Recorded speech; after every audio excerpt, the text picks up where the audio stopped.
Okay, welcome ladies and gentlemen to section or lesson 5 of unit 3. Can you believe we've made it this far already? There's only one more unit to go and the next one is not very long. All right, so this particular one we're going to be dealing with a little bit of real world kind of situations in where we can use derivatives using all of our power rules, quotient rules, all those rules we learned over the last few days. So let's go ahead and start off with instantaneous rate of change. Now, that might sound familiar to you since we've done it 100 times already. Instantaneous rate of change is, by definition, the slope of the tangent line. Instantaneous rate of change is slope of tangent line, which means derivative, which means we're going to have to find derivative quite often here. And that's kind of how math or the calculus works. We're just going to have to find derivative after derivative after derivative. So what I want to do here is I want to kind of look at a very specific problem. I want to find the rate of change of the area of a circle with respect to its radius.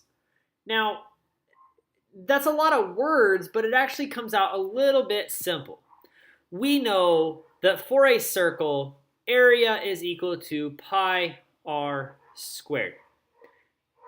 Well, that's the equation for area. What I want to find is I want to find the rate of change. Well, rate of change means derivative. So I want to find a prime, or actually I want to find the derivative of a with respect to r, which means r is my variable. And in this case, it's my only variable. Pi is not a variable, it's a number. So if I was to take the derivative of a with respect to r, the derivative of r here using the power rule, the 2 comes down to the front, still have the pi, and the exponent on the 1 reduces, or sorry, the exponent on the r reduces by 1, becomes to the first power. So the derivative of the area function is 2 pi r. Well, that's actually kind of interesting that the derivative of area is actually the circumference formula. It's quite interesting. At least it is to me. Then what I want to do is I want to evaluate, just because this could be a question that could be asked of you, I want to evaluate the rate of change of A when r is 5 and when r is 10. Well, evaluate just means basically plug it in. What is the rate of change when the radius is 5? Well, the rate of change, like if you were pumping air into a circle or a sphere or something like that, the rate of change here would be r equals 5. So r equals 5, so a prime of 5 is equal to 2 pi times 5, and in this case is 10 pi or 31.4. Not 10 point, 10 pi.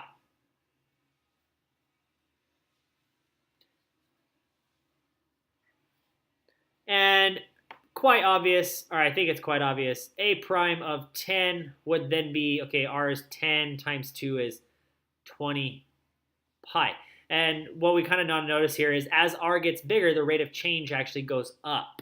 The area is getting bigger faster as the radius gets bigger. And that's kind of what this is telling us. As the radius increases, the area starts to increase faster and faster. And here's a good question. One of these AP questions is going to come out to what is the units of dA dr, the derivative of a with respect to r. If r is measured in inches and a is measured in square inches,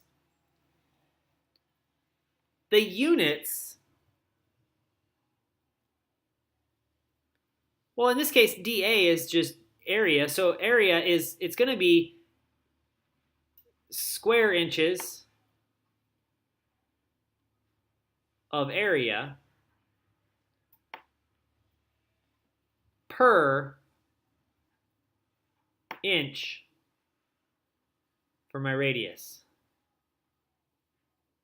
So this actually would read 20 pi square inches per inch.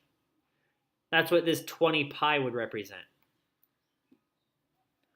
Okay, moving forward, let's see, what we got? We got motion along a line. All right, so suppose an object is moving along a coordinate line, something on a graph, basically, is what that says, so that we know its position on that line as a function of time. So we can say that the position S is some function where t is my variable.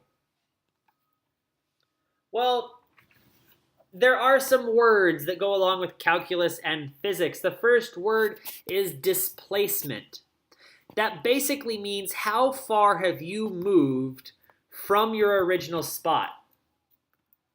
So if you were here and you went this direction 6 feet, and then you went back, I don't know, 10 feet, and then you went this way 2 feet, the displacement, now you're standing here, is how far are you from the original spot?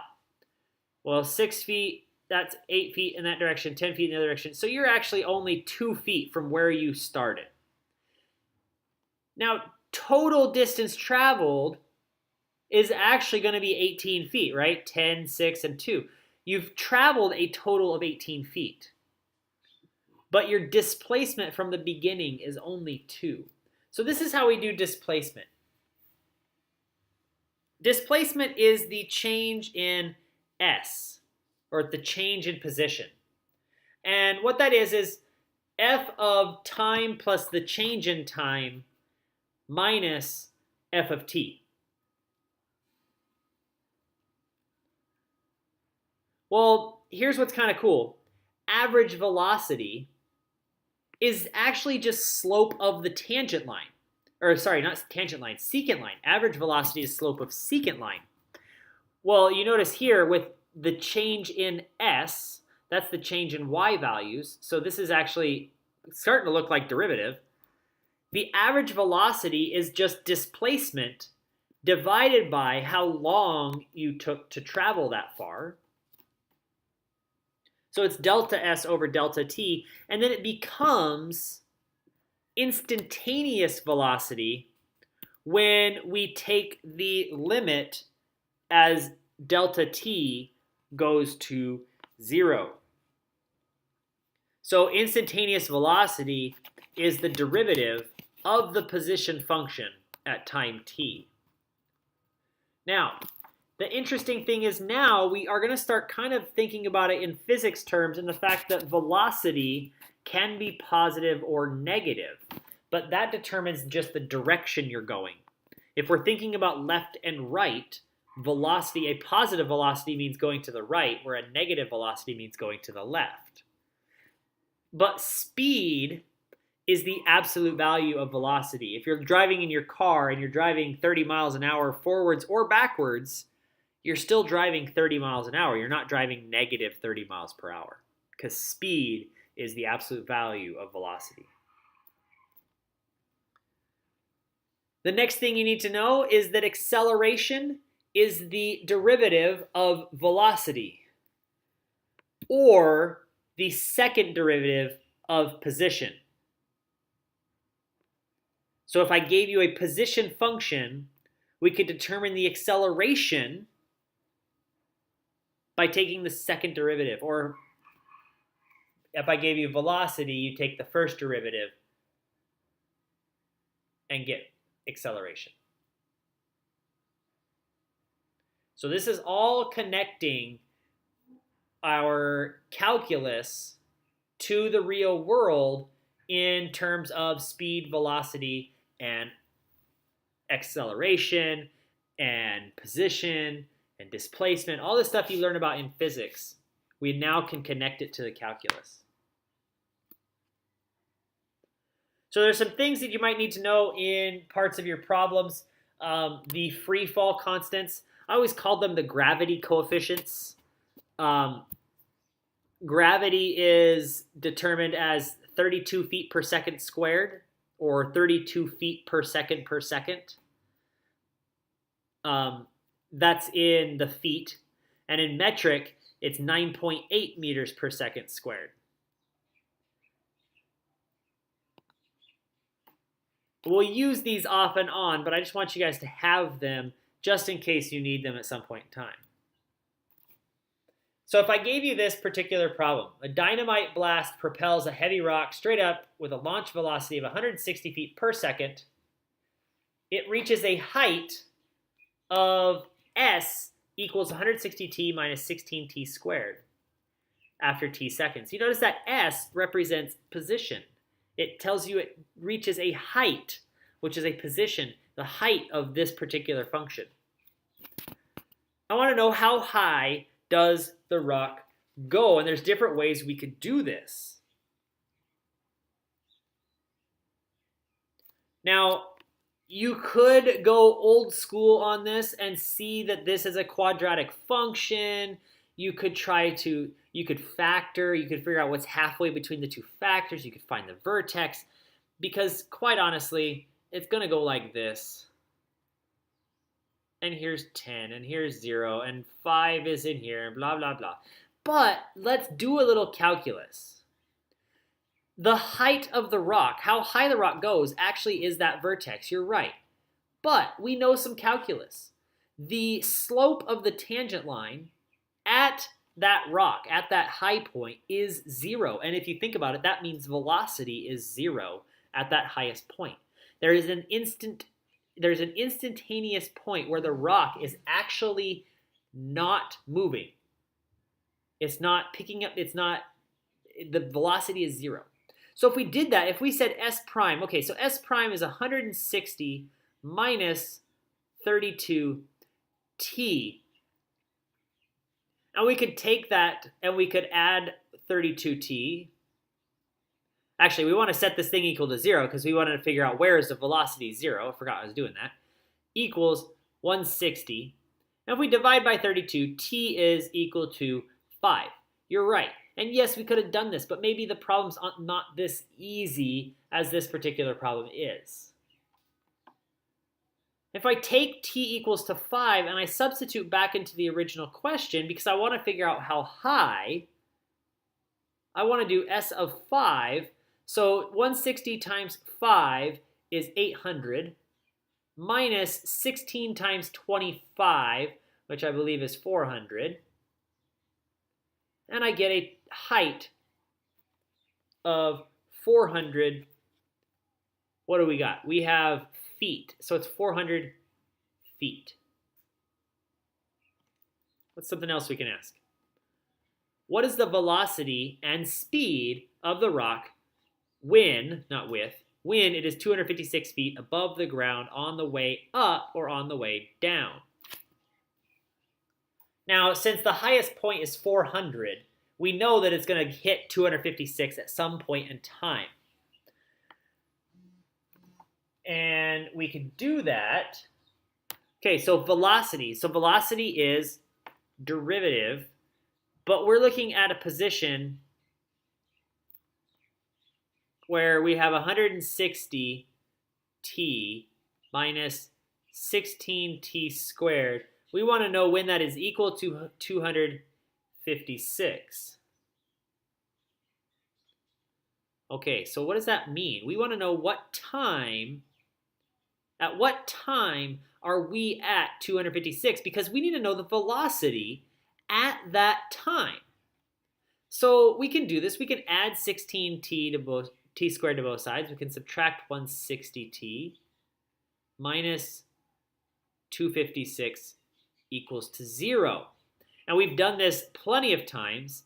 You can actually cancel out a 16 or factor out a 16. This becomes t squared minus 10t minus 16. And that actually becomes much easier factored.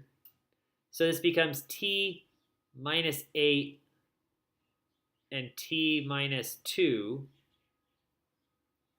So this tells me that at t equals 2, it's at 256 feet.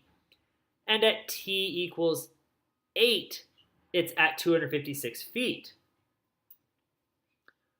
Well, you might understand that since I was saying that 5 is the highest point, that means that time equals 2, it's on its way up, and time equals 8 is when it's on its way down. So let's think about that. We already have the derivative function, the velocity. So s prime, you got to remember that that is equal to velocity. I want s prime of 2. Well, that's 160 minus 64. So in this particular case, the speed or velocity is 96 feet per second. And it's on its way up. So it's actually, velocity is positive. It's on its way up. And so it's 96 feet per second. So that's both velocity and speed. Then I want to find s prime of 8. And that's 160 minus 32 times 8, 256. And that is equal to negative 96. So velocity on its way down is negative. So notice the negative means it's coming down. So the negative velocity of 96 feet per second. But in that case, the speed is 96 because it's the absolute value.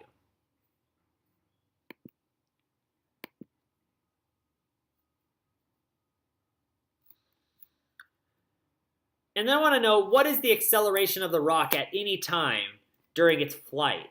Now, that means I want to find the derivative of the derivative. We know that s prime was equal to 160 minus 32t. So I want to find s double prime, which is equal to acceleration. So I need to find the derivative of this, and that's actually negative 32. And that should make sense. And it's feet per second, so per second squared. And if you remember the last page, I said that the acceleration for gravity was 32 feet per second squared. And that obviously should be the case because it's a constant. It's something we know actually from a lot of much more complicated math and science than what we're going to cover. When does the rock hit the ground? That was actually pretty easy. That's old school. That is 160t minus 16t squared equal to 0. We take out a 16t. This becomes 10 minus t. So it hits the ground at 10 seconds because it makes that 0.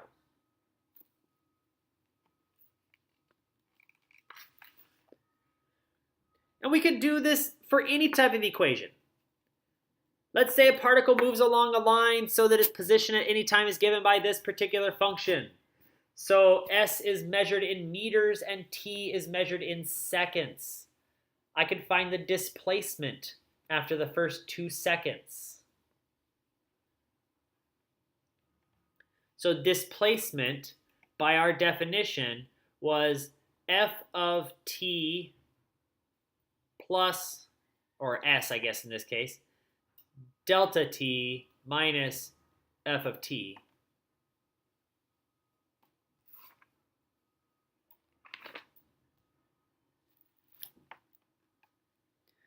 But it's actually easier than that because we're looking at time equals 2. So displacement is actually just going to be, what is my position at 2 seconds compared to my position at the start. Now that's all good, fun and good with all of our equation that we gave you earlier, but it's really just position at 2 because it changed 2 seconds and the initial was 0. So s of 2 is 4 minus 8, which is negative 4, or sorry, 4 minus 8 is negative 4, plus 3 is negative 1. S of 0 is plus 3, so minus 3 equals negative 4. I have gone 4 units to the left. That's what the minus 4 means. I could find average velocity. Well, average velocity for the first 4 seconds is going to be s of 4 minus s of 0 all over 4 minus 0. And that's just slope. It's the change in position over the change in time. So s of 4 is 3. S of 0 is 3 over 4. And that means that actually the average velocity for the first 4 seconds is weirdly 0 meters per second. And that's kind of weird that it's the average velocity is 0. But it just so happens that this particular quadratic, it changes, right? At s equals 4 and s equals 0, it actually ends up being horizontal from one another. What else can we ask here? What's the instantaneous velocity at time equals 4? Well, instantaneous is s prime of 4. Okay, so we need s prime of t. S prime of t is 2t minus 4. Okay, so s prime of 4 is going to be pretty easy. 2 times 4 minus 4, which is 4, and that's velocity. So the instantaneous velocity at 4 is 4 meters per second.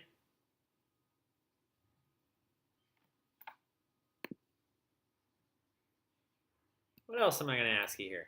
What's the acceleration at time equals 4? Okay, so we know s prime was 2t minus 4, and s double prime is 2. Well, guess what? That means the acceleration at time equals 4 is 2 meters per second squared. And we could figure out all the changing of directions as soon as velocity changes signs. We want to know, when does it change sign? Well, when t is 2, notice right up here, for velocity, for t equals to 2, that says s of 2 is actually equal to 0. That's where it's going to change signs. And on the left side of 2, okay, so that means when t is less than 2, s prime of t is less than 0, just by the fact of that being a linear function that looks like this. Here's 2. The velocity is negative. So when t is less than 2, the velocity is less than 0, and when t is greater than 2, the velocity is greater than 0. So that's where it changes signs. That's where it changes directions. It changes directions when velocity is equal to 2. Okay, I'm going to leave you with this. I don't really have an example for this particular one, but you might have a problem like this show up.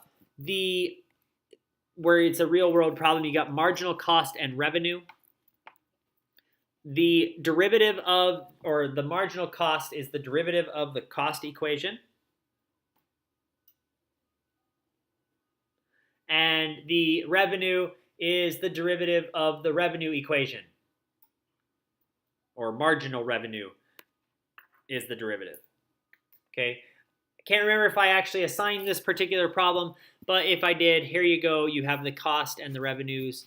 They're going to give you equations for these things, so you don't have to worry too much. Okay, I'm going to leave you with this.